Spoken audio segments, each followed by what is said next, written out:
Imagine booking a flight to a subtropical island for less than the price of a Friday night pizza delivery. Right. I mean, you pack your bag, you board the plane, you fly south for a few hours, and you land expecting just a carefree week in paradise. Yeah, that's the dream, isn't it? Exactly. But now imagine stepping out of the airport on that island only to find the local residents literally marching in the streets, holding up signs, and demanding that you go home. It's intense. Welcome to Tenerife. It really is the ultimate paradox of modern travel, you know? You have this destination that is marketed entirely on its aggressive accessibility and its budget-friendly sunshine. Yet that exact same destination has just been slapped onto Fodor's 2026 no list. Which is a huge deal. Yeah, it's massive. We are talking about an island that is actively throwing up these huge expensive walls. So like mandatory eco fees, threats to ban rental cars in its national park, and a local population that is genuinely fighting for its own survival against the sheer weight of its own popularity. I just find this dynamic absolutely fascinating. I mean, how does a place become so incredibly cheap to reach, yet simultaneously push back so hard against the people arriving? It's the core tension of the whole island right now. Right. So our mission for today's deep dive is to cut right through that glossy, sun-drenched travel brochure spin. We have to. Yeah, we are going to provide you with a brutally honest, logistics-first blueprint of Tenerife. We're tearing apart the exact costs, uncovering the hidden traps, and confronting the ethical realities of visiting an island that is really at a tipping point. Yep. We're going to answer one simple overriding question for you. Given all the friction, the protests, the new rules, is this trip still actually worth your time and money? To even begin to answer that for you, we have to grasp the sheer overwhelming scale of the situation. Because it's hard to visualize, right? Exactly. It is hard to conceptualize just how much human traffic we are talking about. The Canary Islands archipelago sees an estimated 16 to 17 million tourist arrivals every single year. Wait, 16 to 17 million? Yeah. Every year? That's roughly the population of the Netherlands, just entirely relocating to a few tiny volcanic islands in the Atlantic every 12 months. Precisely. And Tenerife, being the largest of those islands, absorbs the lion's share. It takes in 6 million of those annual visitors all by itself. Wow. 6 million? Right. So it is an economic engine of staggering proportions. So what we are unpacking today is not just a standard guide on, where to find a cheap beer or a nice stretch of sand. No, definitely not. This is a real-time case study in the crisis of modern overtourism. It is really about a community's desperate struggle to maintain its identity when its primary industry is threatening to swallow it whole. Let's ground this geographically for a second because the location explains so much of the appeal.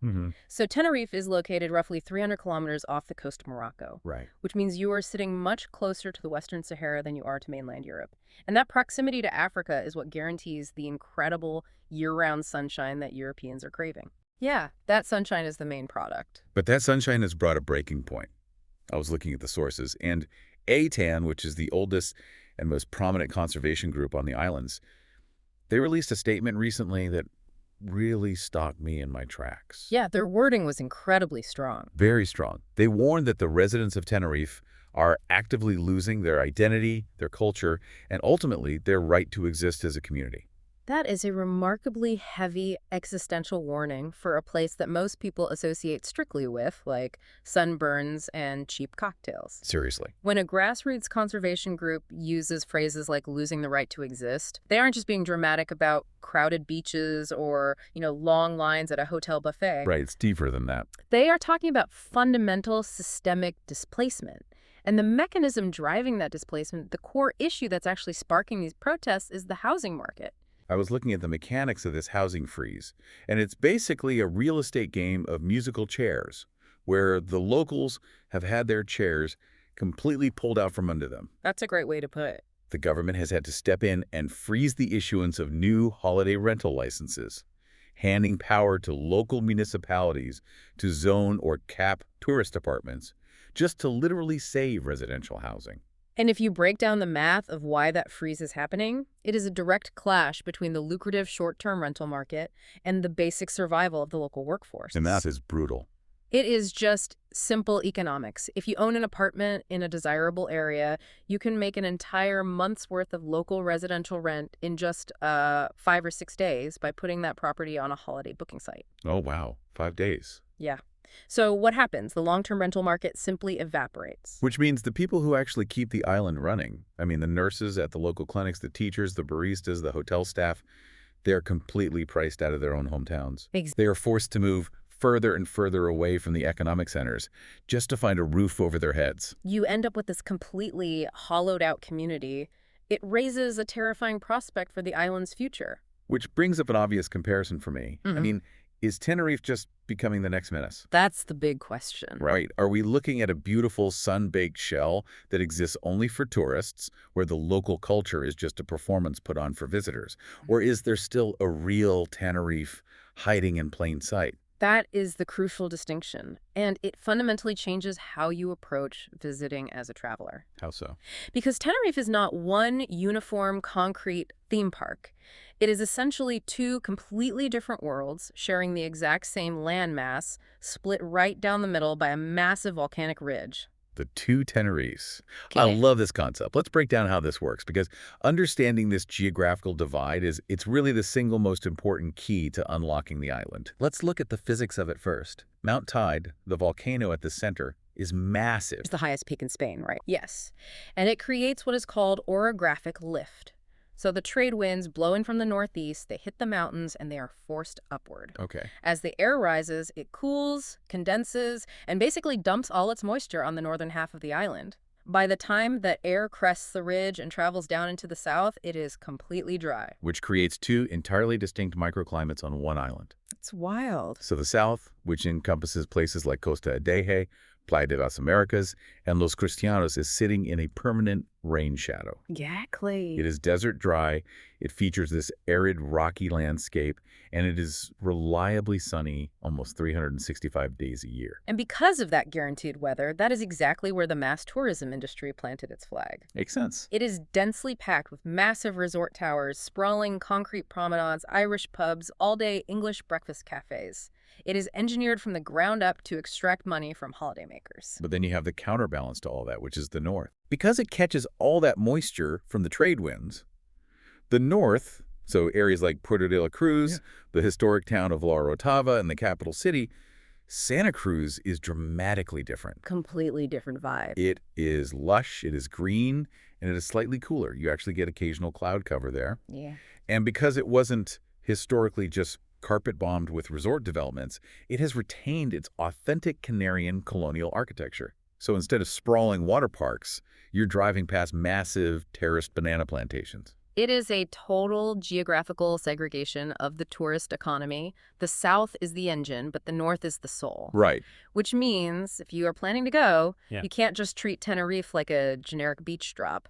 Navigating a divided island like this requires actual strategy. So to figure out how to pull this off, we first need to look at the logistics of exactly when you should go and how you physically get there. Let's talk about timing and arrival. Timing is the first massive variable you have to lock in because it dictates your budget, your crowd levels, and honestly, your sanity. Oh. The seasonality of Tenerife is completely inverted compared to most European destinations. The peak season here doesn't happen in the summer. It runs from November straight through to March. Right, because Northern Europe plunges into darkness, sleet, and freezing rain, and millions of people desperately flee south, looking for the closest guaranteed sunshine. Exactly. It is a mass climate migration. But because that demand is so highly concentrated in the winter months, the economics shift wildly. How bad does it get? Well, if you book a hotel in that sunny southern zone during January or February, prices spike by 30 to 50% compared to the rest of the year. That's a huge premium. It is. The beaches are packed, the restaurants are full, and the major attractions are pushed to their absolute limits. And then there's a second, smaller peak in the summer, right? Yes, July and August. But the demographic shifts for that one. Oh, really? Yeah, this second peak is primarily driven by mainland Spanish and German families utilizing the school holidays. This is when the coastal areas reach maximum capacity and the heat in that southern desert zone becomes intensely oppressive. So if peak winter charges a massive premium and peak summer is a crowded, sweltering nightmare, when are you actually supposed to go? Where is the sweet spot here? The sweet spot lies squarely in the shoulder months. We are talking about the windows from April to June and then September to October. Okay. This is where the Venn diagram of value, comfortable warmth, and actual breathing room overlaps perfectly. I love doing the math on this, so let's put some hard numbers to it for you. Let's do it. If you travel in April, you are looking at average daytime temperatures of around 23 degrees Celsius. There is almost zero rain. And your hotel prices are 25 to 40% lower than they were just a month prior. It's a huge drop. October is arguably even better. The ocean has had all summer to warm up. Daytime highs hit a beautiful 25 degrees, and it is the absolute perfect window right before that winter sun invasion begins. To give you a very concrete benchmark on that pricing, a standard mid-range hotel room on the South Coast that demands, say, 120 euros a night in late January will systematically drop to around 70 or 85 euros a night in May or October. That's incredible. You are saving hundreds of euros over a week just by shifting your calendar slightly. Yep. Okay, so let's assume you have smartly booked a shoulder season trip. How are you getting there? Well, if you are flying in from the UK or mainland Europe, the vast majority of flights are going to drop you at Tenerife South Airport, which is officially known as Reina Sofia. Right. It is strategically placed right near the major resorts of Los Cristianos and Costa Adeje in that sunny southern belt. And this brings us back to that pizza delivery comparison from the hook. The aviation logistics here are just insane. They really are. You can find return flights from the UK starting from around 55 to 80 pounds off peak on low-cost carriers like Ryanair, Jet2, or EasyJet. Oh, cheap. Even in the absolute peak of winter, a smart booker is only paying about 140 to 200 pounds. The accessibility is unparalleled. There is a second airport, Tenerife North, or Los Rodeos, which is located up near the capital of Santa Cruz. But you probably won't land there, right? Exactly. Unless you are flying domestically from mainland Spain via Iberia or taking a local hopper flight from another Canary island, you are almost certainly landing in the south. Let's talk about that exact moment of arrival, because I think it catches a lot of first-time visitors off guard. Oh, for sure. Picture this. You wake up to a gray, drizzly, freezing morning in London or Berlin. You get on a plane, you fly 4 hours, and you step out of the terminal at Tenerife South. And you're expecting a lush paradise. Right. But the first sensory impression is just a shock of arid, volcanic reality. You are looking at a brown, rocky terrain. There are massive cacti everywhere. You can see the heat physically shimmering off the tarmac. It looks less like a tropical paradise and more like a Martian landscape. It is a harsh environment. And if you jump in a taxi and drive 15 minutes down the coast toward Los Cristianos, that harsh landscape suddenly gives way to a hyper-developed, neon-lit strip of resorts. It feels entirely engineered. It does. But this is where the geography trick we talked about earlier reveals itself. Yes, the transition. Right. If you rent a car and head north on the TF1 motorway, you experience one of the most dramatic transitions in the world. It's like a movie.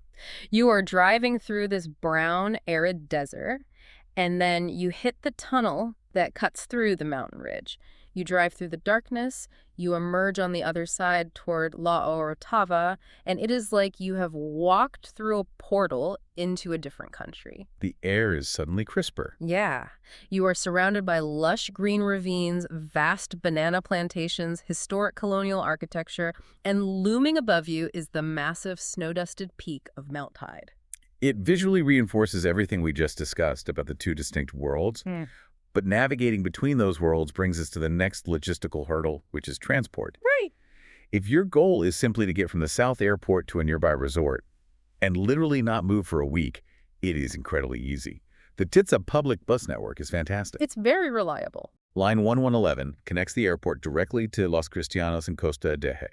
It takes maybe 20 to 30 minutes and costs a grand total of 3.50 euro. It is brilliant. And cheap. Yeah. If you want the convenience of a taxi, you are looking at roughly 25 to 30 euros for that same trip. However, if you actually want to experience that magical transition from south to north, if you want to see the real Tenerife, you really need your own wheels. Okay, here we go. Historically, the island has been famous for exceptionally cheap car rentals.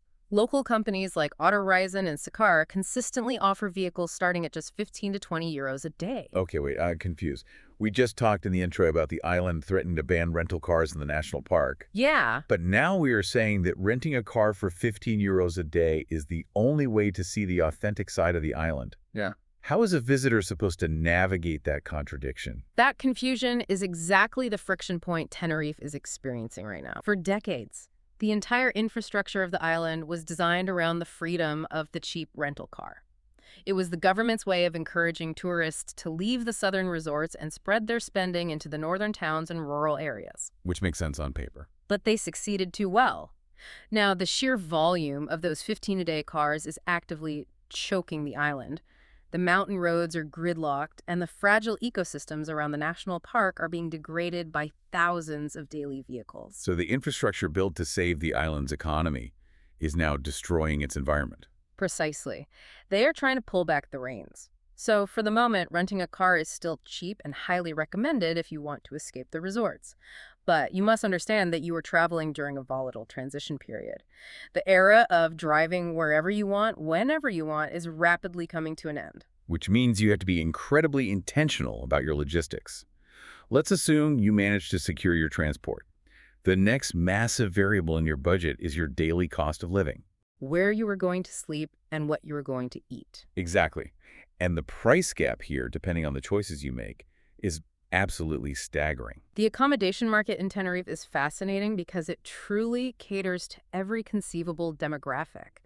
But looking closely at the tiers also reveals where the genuine value lies. Let's break down the options, starting with the lowest budget tier. Okay, let's talk about the backpackers. What are they looking at? For backpackers, you are looking almost exclusively at the hostel market. And what is interesting geographically is that these hostels are heavily clustered in the north and in the capital city rather than the southern resorts. Well, that makes sense. Places like Hostel Tenerife in Santa Cruz or the Social Hostel in Puerto de la Cruz offer dormitory beds ranging from €18 to $25 a night. That's incredibly cheap for Europe. They are basic, but they provide a highly sociable environment. Most importantly, they feature shared kitchens. The kitchen is key. Access to a kitchen, as we will discuss in a moment, is the single biggest factor in keeping your daily costs down on the island. It is brilliant because you are positioned in the authentic north, paying minimal rent. But what about the mid-range? Say you are a couple looking for a standard, comfortable week in the sun without sleeping in a bunk bed. The mid-range market is dominated by clean, highly functional 3-star hotels. Okay. For example, if you look slightly north of the main southern cluster, places like the Hotel Catalonia Punta del Rey in Las Calatillas offer reliable, comfortable rooms from €65 to €85 a night. That's a great price point. If you absolutely want to be down in the southern heat of Costa Teide, a property like the Spring Hotel Betacora sits near the beach and runs roughly $90 to $120 a night. So still very manageable. Yeah, you are getting large pools, decent buffet breakfasts, and very solid infrastructure for a price point that is increasingly hard to find in mainland Europe. Now let's look at families, because Tenerife is undeniably a massive, globally recognized family destination. For families, there are two distinct paths. What's the first one? First, you have dedicated all-in family resorts. A classic example is the Paradise Park Fun Lifestyle Hotel in Los Cristianos. Fun Lifestyle Hotel. Just the name tells you everything. Right. You are paying for convenience, family suites, multiple water slides, supervised kids clubs. Those rooms typically range from $110 to €140 a night. But the second path is the self-catering apartment, which is hugely popular. Very popular. Families will often rent a 2-bedroom apartment in areas like Playa de las Americas or Los Cristianos, starting around €80 to €101 a night. Okay. This provides the space a family needs, but crucially, it offers a full kitchen. And this allows families to utilize the local supermarkets, completely bypassing the inflated restaurant prices on the tourist strip. We will definitely circle back to the ethics of those apartments later, because that ties into the protests. We definitely will. But before we do, let's hit the luxury tier. Because despite its reputation as a cheap getaway, there is serious, quiet wealth flowing through parts of Tenerife. Absolutely. The island has cultivated a very specific high-end market. The standout example is the Ritz-Carlton Abama, located in Guia de Azora. I've seen pictures of this place. It's huge. It is a massive terracotta-colored cliff-top resort. It features a private funicular down to an exclusive beach, an immaculate golf course, and Michelin-starred dining on site. Wow. Rooms there run anywhere from €350 to €500 a night. Okay, so that's a big jump. Or, alternatively, you have properties like the Royal Hideaway Corrales Suites in Costa Teide, offering adults-only, five-star suites with private infinity pools overlooking the Atlantic Ocean, priced roughly between €280 and €400 a night. Okay, so that maps out where you are sleeping. But how are you fueling yourself? Because when you look at groceries versus dining out, the economic split of the island becomes aggressively clear. Very clear. Let's start with the grocery math.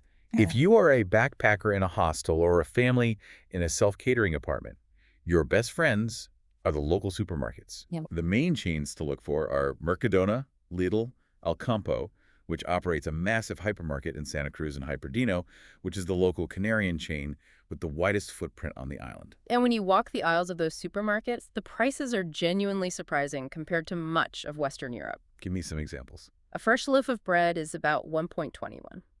A liter of local milk is 1.108.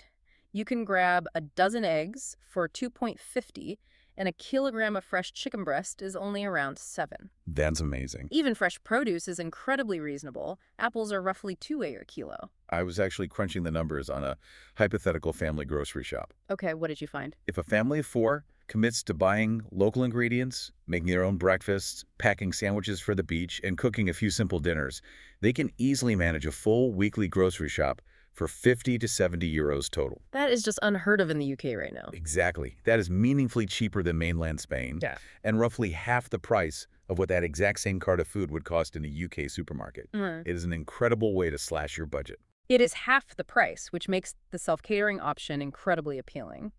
But eating out is where you have to be very, very careful because the island splits sharply into 2 different culinary economies. Right. If you choose to stay strictly on the tourist strip in Playa de las Americas, and you sit down at a restaurant with, like, laminated menus and pictures of the food... Never a good sign. No. You will be paying 12 to 18 just for a standard, uninspiring main course. You're paying a premium for proximity to the beach, and you're eating food designed for a captive audience. But, and this is my absolute favorite discovery of this entire deep dive, if you are willing to walk just 10 or 15 minutes inland, away from the neon signs, or if you jump in your €15 rental car and drive up into the northern hills, you cross a threshold into the world of the guachinche. It's the best part of Tenerife. And the concept of the guachinche is absolutely brilliant. It is arguably the most authentic, unfiltered cultural experience you can possibly have on the island. A guachinche is essentially a traditional, unlicensed farmer's restaurant. I need to pause you there, because unlicensed farmer's restaurant sounds like a health code violation waiting to happen. It sounds sketchy, I know. How does the system actually work legally, and why is it so beloved? It is actually a legally protected cultural tradition. Oh, really? Yeah. Historically, the local winemakers in the Northern Hills needed a way to sell their surplus wine directly to the public without paying middlemen. Go. To entice people to make the trek up to the farms to buy the wine, the farmer's wife would cook up whatever traditional hearty food they had on hand in the kitchen. That makes total sense. Over the decades, this practice evolved. These farms began setting up makeshift tables in their courtyards or garages, creating these hyper-local, ephemeral eateries. So when you go to a guachinche, you aren't walking into a polished restaurant. You are walking into a working agricultural setting. Exactly. You are often sitting on plastic chairs under a corrugated tin roof, surrounded by wine barrels. I love that. And the menu is incredibly brief, usually just 3 or 4 home-cooked dishes. You are getting rich Canarian meat stews, you are getting thick slices of local goat cheese, crusty bread, a massive jug of their own house wine, and, of course, the absolute staple of the Canary Islands. Papas arrogadas. Yes. The wrinkly potatoes. Tell me about the wrinkly potatoes. They are iconic. They take small, locally grown potatoes and boil them in heavily salted water, traditionally seawater. Okay. As the water evaporates, the salt crystallizes on the skin, causing it to wrinkle and crisp up. They are served alongside 2 traditional sauces, a green mojo made with cilantro and garlic, and a red mojo made with paprika and local peppers. That sounds incredible. You will order them at every single meal. And the absolute kicker of this entire experience is the price. If you sit down at a guachinche, gorge yourself on stew, cheese, wrinkly potatoes, and drink half a liter of house wine, the total bill will come out to roughly 8 to 12 per person total. It is remarkably cheap. But there's a catch, isn't there? You can't just look up a guachinche in a 5-year-old guidebook and expect it to be there. No, definitely not. I read that they open and close almost without notice, sometimes advertised by nothing more than a piece of cardboard nailed to a tree. How is a tourist supposed to navigate that? It definitely feels like an insider's scavenger hunt. The reason they are so unpredictable is because their operating licenses are strictly tied to the agricultural cycle, specifically the wine harvest. Oh, okay. A true guachinche is only legally permitted to stay open until they have sold their own personal wine production for the season. Wow. The moment the barrels run dry, they must close their doors until the next harvest. So it is truly seasonal and ephemeral. Yes. The best way to find them is to ask a local resident in the north. But there's also a modern workaround. An app, I assume. Yes, there is an app called Buen Provecho Tenerife. It is crowdsourced and tracks exactly which guachinches are currently open and serving food. What I love about this is the economic loop. When you eat at a guachinche, you aren't just getting a cheap, delicious meal. You are participating in a direct-to-consumer agricultural tradition. Absolutely. Your euros bypass the massive multinational hotel chains and the tourist traps completely, going straight from your pocket into the hands of the local farmer. It is the ultimate ethical antidote to the mass-market resort. It absolutely is. But while you might save a fortune on local wine and potatoes, Tenerife is hiding some massive logistical traps that are waiting to spring on the unprepared traveler. Oh boy. And these are not just minor inconveniences. These traps can cost you dearly, both financially and legally. Which brings us to the visual centerpiece of the island, Mount Teide. Right. Mount Teide is the highest peak in all of Spain, sitting at a towering elevation of 3,718 meters. The beast. It is a massive, brooding volcano that dictates the weather and the geography of the entire island. And it is also the site of trap number 1, the Tide permit disaster. Let me set the stage for why this has become such a disaster. Please do. Over the years, the national park started seeing an incredible, unsustainable volume of foot traffic. And the problem was that a huge percentage of these people were completely unprepared for a high-altitude alpine environment. The breaking point happened recently. Look at what occurred in November 2024. The emergency services had to perform 130 separate rescues in the Teide National Park in just 3 days. Let's just linger on that statistic for a second. 130 rescues in 72 hours. Why were they failing? What were they doing wrong? You have to understand the psychology of the Tenerife tourist. They wake up in Costa Adeje. It is 28 degrees. They are wearing shorts and beach sneakers. Standard beach gear. Right. They look up at the mountain, hop in their rental car, and drive up to the trailhead. But Teide is nearly 4,000 meters high. The climate completely changes. The temperature drops drastically, the oxygen thins, and the terrain is sharp, loose volcanic rock. People were getting altitude sickness, hypothermia as the sun went down, or simply breaking their ankles in inappropriate footwear. That's terrifying. And when you are stuck at 3,500 meters, you can't just walk down. You need a helicopter. And the financial reality of those helicopters is mind-blowing. Individual helicopter rescues in that specific treacherous terrain cost the local government up to $12,000 each. 12 grand. Imagine flying over to Tenerife on a $55,500 budget airline ticket, deciding to hike a volcano in your flip-flops, snapping your ankle, and getting handed a $12,000 extraction bill. It's insane. The government was hemorrhaging money and risking the lives of their rescue crews. They finally said, enough. Which led to their solution. They completely militarized access to the summit. The era of just walking up the mountain is dead. Now, access to the peak is strictly capped at just 300 free permits per day. Just 300 for the whole island. Just 300. And here is the mechanism that catches people out. 20% of those 300 permits are automatically siphoned off and reserved for commercial tour operators. Meaning, as an independent traveler, you are fighting the entire population of the island for a tiny pool of public permits. Yeah. And from what I understand, they book out completely at least 3 months in advance. At least 3 months. And you cannot game this system. The park rangers have set up checkpoints, and they now physically inspect your gear before you are allowed to pass. Seriously? They aren't just checking your piece of paper. They are inspecting your backpack for proper alpine hiking boots, warm thermal clothing, an emergency space blanket, sufficient water, and a headlamp. Wow. If you look like you are going to the beach, they turn you around. And if you think you can just sneak past the rangers at dawn without a permit? Do not try it. The fine for summiting without a valid permit is €600, and it is strictly and ruthlessly enforced. Okay, so put yourself in the shoes of a normal traveler. I book my flight a month in advance, I go online, and all the free public permits are long gone. Am I just permanently locked out of climbing Spain's highest mountain? What is the workaround? The only legal workaround at that late stage is to buy your way in. Because the commercial tour operators hold that reserved 20% allocation, you can book a guided ascent through platforms like Get Your Guide or directly with certified local climbing companies. Okay, so there is an option. But it changes the financial equation entirely. A guided summit hike will cost you between €80 and €120 per person, though it does usually include the rental of the required safety equipment like boots and jackets. Which perfectly transitions us to trap number 2. This one is less about physical danger and more about sheer financial extraction. We call it the South Coast bubble. Yes. When we talk about places like Playa de las Americas and Los Cristianos, we are talking about highly engineered resort strips. Yeah. They are efficient machines designed to extract the maximum amount of daily spend from package tourists who rarely leave their hotels. It is the ultimate tourist trap. The restaurants in these areas often charge double what you would pay elsewhere for food of significantly lower quality. Yeah, for sure. The streets are lined with relentless excursion hawkers trying to sell you timeshares or overpriced boat tickets.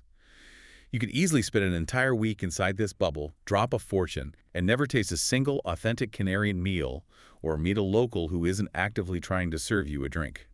The fix for the bubble is purely geographical, and it requires effort. You have to break out of the South, make the conscious decision to base yourself in the North in historic atmospheric towns like La Orotava or Garachico for at least 2 or 3 days of your trip. That sounds much better. The moment you do, the daily cost of living immediately drops by 30%, and the cultural experience transforms from a generic beach holiday into a rich Spanish cultural immersion. Which sounds incredibly idyllic, Yeah. until you hit trap number 3, which brings us right back to the slopes of Mount Teide. Yes. It is the 25 eco-fee confusion. And this is where people get genuinely angry when they look at their bank statements. This is a brand new development for 2026. The local government has introduced a mandatory 25 eco fee specifically for non-resident access to the most heavily trafficked areas of the Teide National Park. And locals don't pay this. Crucially, local Canarian residents are exempt. They enter for free. And here is where the massive confusion stems from. A tourist pays that €25 and naturally assumes, great, I bought my ticket, this covers my day at the volcano. Right. It absolutely does not. Yeah. This new eco fee is entirely separate from the summit hiking permit we just discussed. And even more frustratingly, it is completely separate from the ticket for the cable car, which is how 90% of people get up the mountain. And that cable car is not cheap. Exactly. That cable car costs roughly €40 for a return trip. So picture the reality for an uninformed visitor. They drive up the mountain unaware of the new rules. They discover they're facing 3 separate compounding charges just to experience the landmark. It adds up so fast. They have to pay the new 25 eco fee to park and walk around. Then they have to pay the €40 cable car fee to ride up. And if they want to walk the final stretch to the peak but didn't secure a free permit 3 months ago, they have to pay €80 to €120 for a guided tour. It is a financial cascade. Yeah. The brutal fix here is absolute honesty about your budget before you fly. You need to mentally allocate between 80 and 145 total per person for a full Tide Summit experience. Yeah. And you have to orchestrate and book every single piece of that puzzle online months in advance. You can no longer just wake up, check the weather, rent a cheap car, drive up the mountain, and wing it. If we pull back and look at the broader implications of this, the militarization of nature in Tenerife, the complex permits, the ranger inspections, the compounding eco fees, it really signals the death of spontaneity in travel. It really does. It used to be that the outdoors were the great equalizer, free and open to anyone who could get there. Now, accessing the natural world requires the spreadsheet, significant disposable income, and 3 months of lead time. It is depressing, frankly. But I have to question the underlying motive of this new 25 eco fee. Is this a genuine ring-fenced conservation effort? Is that money actually going toward protecting the fragile volcanic soil and paying the rangers? That's the million-dollar question. Or is the government simply taxing tourists to appease the angry locals who are marching in the streets? Because if locals enter for free, it feels significantly less like an environmental tax and much more like a punitive admission price for outsiders. That is the incredibly delicate tightrope the government is attempting to walk. Officially, it is framed as an eco fee. But the political reality on the ground is that the government is under immense pressure. They have to do something. They need highly visible, highly publicized measures to show the furious local residents that tourism is finally paying its way and not just degrading public assets for free. The locals are enraged about housing shortages and gridlocked roads, so creating a steep financial barrier at the island's most famous landmark serves a brilliant dual purpose. What's the dual purpose? It mathematically limits foot traffic to protect the ecology, while simultaneously acting as a very public, very lucrative toll booth on the tourist economy. Okay, navigating the politics, the fines, the fees, and the permits is one thing. That is the bureaucratic paperwork of travel. But what about the actual physical reality on the ground? Safety. Let's talk about safety, because there are some harsh realities about Tenerife that definitely do not make it into the perfectly curated Instagram reels. Let's start with the baseline facts. From a purely statistical standpoint, Tenerife is incredibly safe. The rates of violent crime against tourists are remarkably low. It is widely considered one of the safest island destinations in the Atlantic. Which explains why it is so heavily recommended for solo female travelers and large families. Definitely. The infrastructure is robust, the bus network covers the island safely, the massive resort areas are well lit and heavily policed, and the sheer size of the British and German expat communities means that English-speaking support, medical care, and assistance are always readily available. Right, it's very accessible. The northern towns, in particular, are noted for feeling exceptionally calm and secure compared to the late-night revelry of the southern strips. However, you are not immune to trouble. The risks that do exist are highly specific to the environment. In the dense South Coast resort areas, your primary concern is opportunistic petty theft. Pickpockets and things. We are talking about bag snatching from rental cars left in the dark car parks of Playa de las Americas, or slick pickpocketing operations along the crowded, chaotic beachfront promenades. It requires standard urban situational awareness. But the real visceral danger, the one that tragically catches people off guard every single year, isn't found on the streets. It is waiting in the water. Exactly. People treat the beaches of Tenerife like they are swimming in a calm Mediterranean cove. They forget that they are a tiny speck in the middle of the vast open Atlantic Ocean. The ocean does not mess around. The ocean currents around the Canary Islands are incredibly powerful, deceptive, and notoriously unpredictable. The warnings on this are severe. Red flag days, where entering the water is strictly prohibited by law, are very common, particularly on the exposed, wilder beaches of the North Coast, like the stunning Playa de Benillo. You must respect the flags.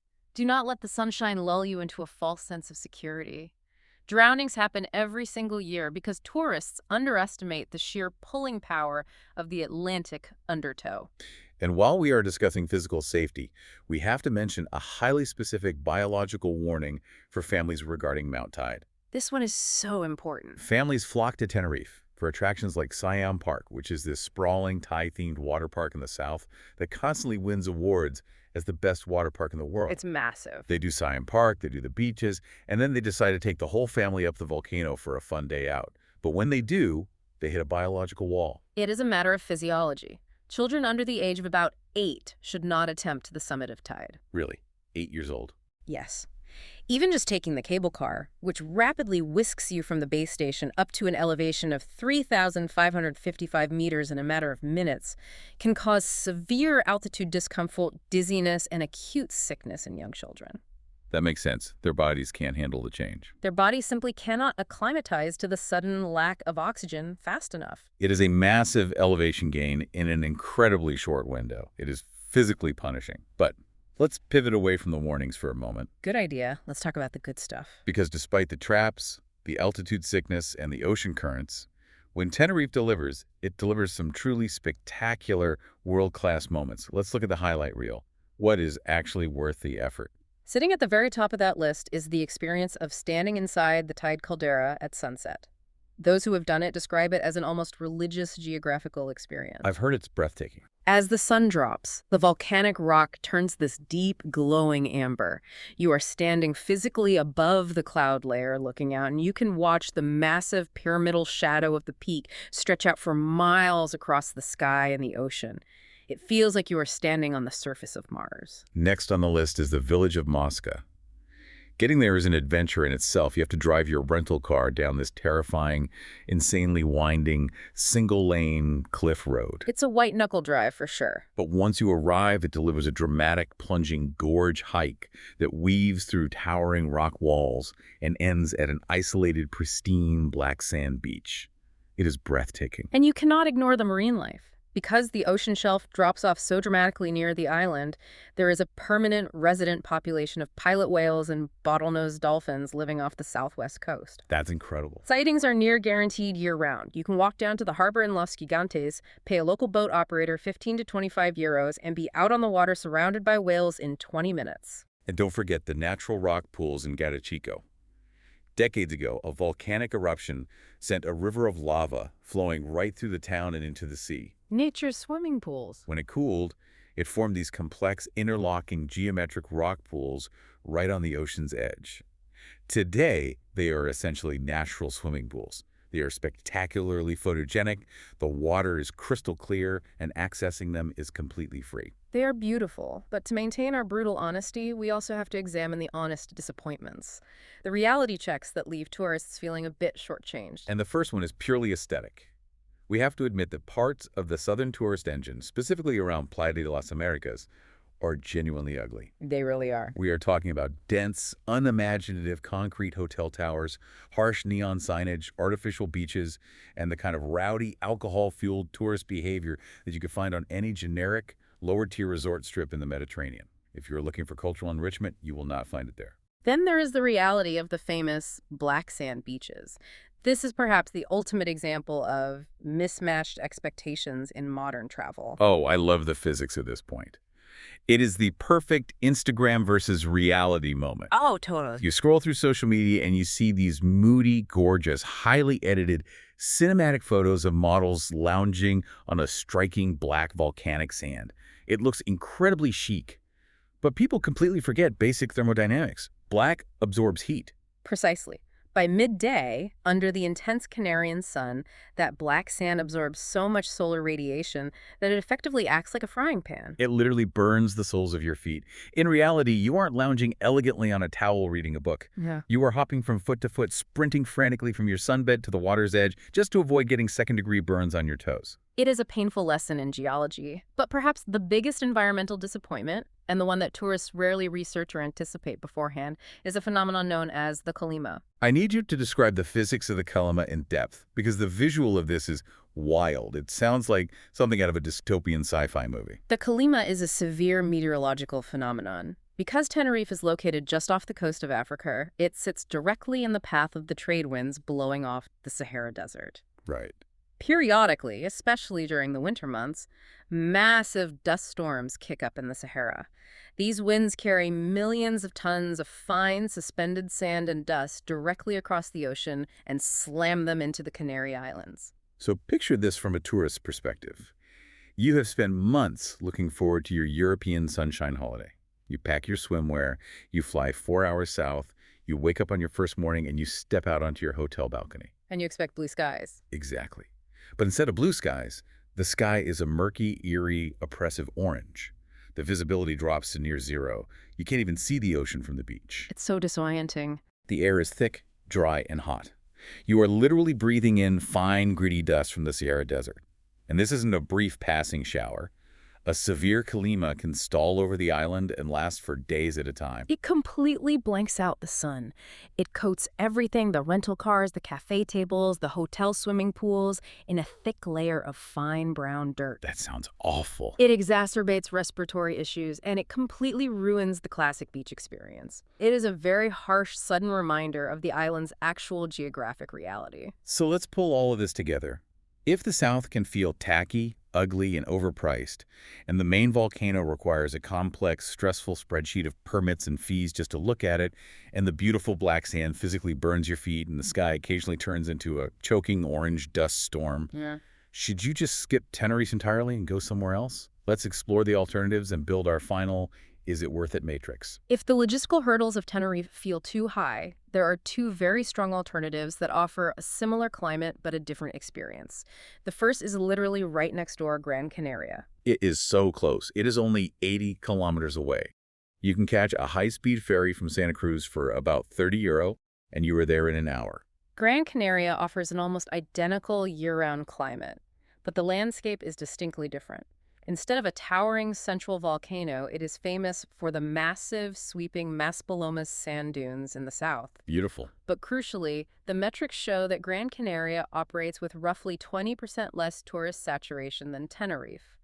The accommodation is slightly cheaper on average, the northern towns are slightly less intensely developed, and importantly, the local tensions have not yet escalated to the point where Gran Canaria has landed on Fodor's no list. It essentially offers the Tenerife experience, but with the volume knob turned down from a 10 to a 7. Exactly. If you want the core Canary Islands package, the cheap flights, the guaranteed sun, the Spanish food but with a bit more breathing room and slightly less friction, Gran Canaria delivers beautifully. And the second alternative takes us away from Spain entirely, heading north to Madeira, which is a territory of Portugal.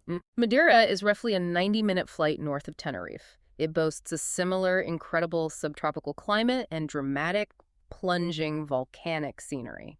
I've heard the hiking there is amazing. It is globally famous for its Levada walking trails, these ancient irrigation channels cut into the cliffs that provide hiking routes rivaling anything you can find in the Teide National Park. The hotel pricing is very comparable to Tenerife, and the local Portuguese food and wine are actually slightly cheaper. And the pressure of overtourism, while present, is significantly lower than in the Canaries. But there is a massive fundamental trade-off with Madeira. The island essentially lacks sandy beaches. The entire coastline is almost exclusively composed of jagged, plunging cliffs and rocky outcrops. So no lounging on the sand. Right. So it is a brilliant, lush alternative for hikers, nature lovers, and foodies. But if your primary psychological goal for the holiday is to lie horizontally on a sandy beach by the ocean, Madeira simply will not scratch that itch. Okay, we have laid out every single fact. We have covered the macroeconomics, the exact prices, the environmental traps, the weather anomalies, and the alternatives. It is time to run the matrix. We're going to look at 5 distinct types of travelers, trace their hypothetical experience, and give a definitive verdict on whether Tenerife is still worth it for them in 2026. Let's start at the bottom of the budget pool with the backpacker. For the backpacker, the verdict is a resounding yes-us. Let's trace their day. They wake up in a 22 hostel dorm in Santa Cruz. They spend €8 buying fresh bread and cheese from the local supermarket for breakfast and packing a lunch. Sure. They buy a €5 TITSA bus day pass to access the rugged northern beaches, and they spend €10 on a hearty dinner at a local guachinche. Their total daily spend is roughly €55. For year-round, guaranteed warm weather, that economic efficiency is incredibly hard to beat anywhere in the world.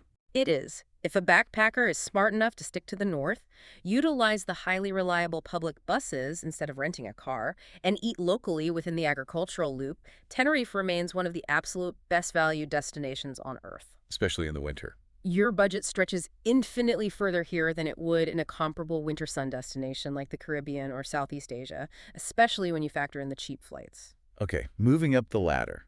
What about the mid-range couple? These are the people looking for a standard, comfortable week away in a 3-star hotel, maybe renting a car for a few days. For the mid-range couple, the verdict is yes, but with strict conditions. Let's look at their daily budget. They are spending roughly €108 per person per day. That seems reasonable. That covers splitting a €90 hotel room, enjoying a few cafe lunches and mid-range restaurant dinners, splitting a €15 daily rental car, and paying for one daily excursion, like a 25 whale watching trip. So what are the strict conditions to make that €100 actually feel like good value? The value on this tier is only outstanding if the couple actively and aggressively manages their itinerary. They must rent a car. They must physically escape the South Coast tourist strip. Right. They need to divide their time intelligently between exploring the atmospheric, cultural north and using a southern base purely for beach days. They also need to be organized enough to sit down at a computer 3 months before their flight to secure that Tide permit. And the biggest condition of all, they have to go in the shoulder season. They must avoid the inflated winter peak pricing and the sweltering summer crowds. If they navigate all those hurdles, their 180 a day buys them a holiday experience that rivals places in Europe, charging twice as much. Moving on to the family traveler. I was looking at the logistics for families, and the verdict is an easy yes. Honestly, the existence of Siam Park alone justifies the flight for families with kids over the age of 5. It is logistically so frictionless. You have short, direct flights from the UK, incredibly safe, wave-sheltered beaches in the south, and heavily supervised, warm resort pools. And financially, families have the power to keep their costs astonishingly low by utilizing self-catering apartments and executing that 50 to 70 weekly supermarket shop we discussed. Which is huge. However, here is where we need to highlight a brilliant ethical hack for families. Yes, this is absolutely crucial given the intense political climate and the protests we discussed at the very beginning of the deep dive. If you are a family traveling to Tenerife, you have a choice to make. You can actively avoid contributing to the crippling housing crisis that is driving the local resentment How do you do that? by choosing to book your accommodation in a traditional dedicated hotel or a purpose-built resort, rather than renting a residential holiday apartment on a platform like Airbnb. I love this concept. By making that simple booking choice, you keep your entire tourist footprint locked safely inside the purpose-built tourist infrastructure. You aren't competing for the limited housing stock that the local nurses, teachers, and baristas desperately need to survive. It is a highly practical choice that directly respects the core grievance of the local protesters.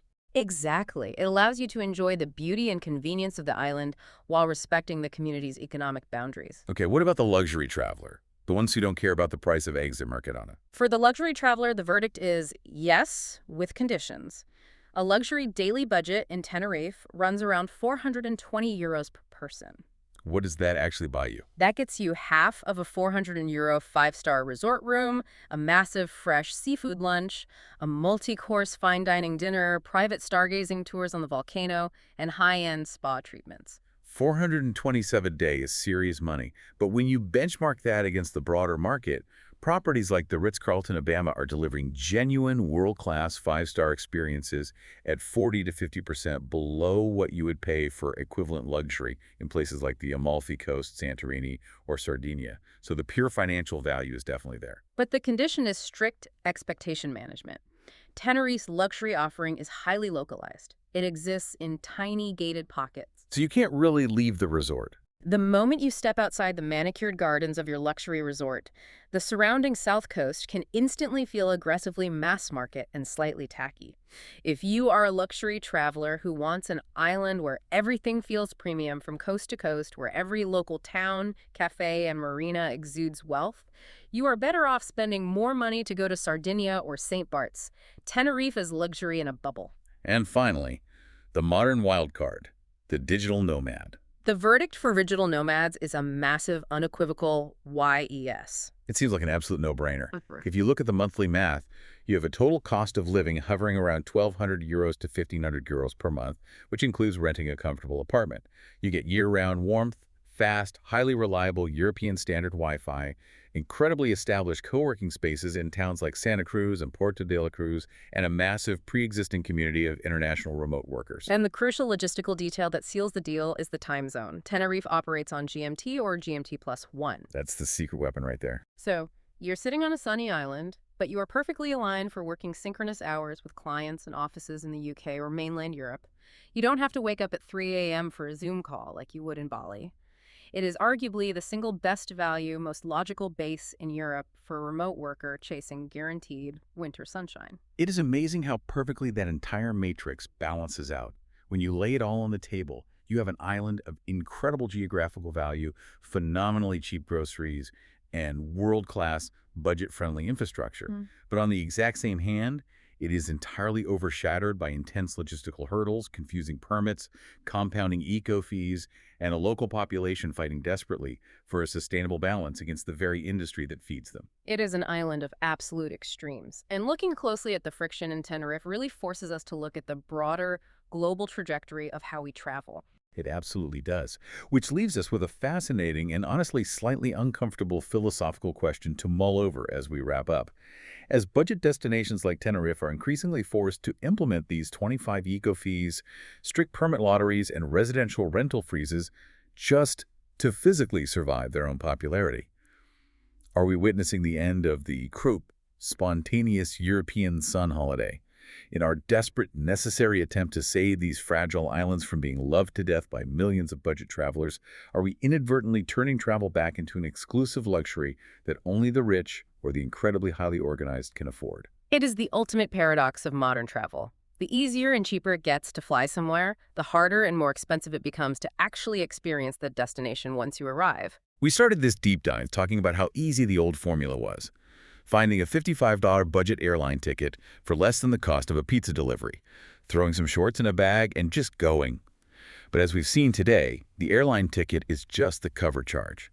The true cost of the island, both to your wallet, to the environment, and to the locals who call it home, is infinitely more complex.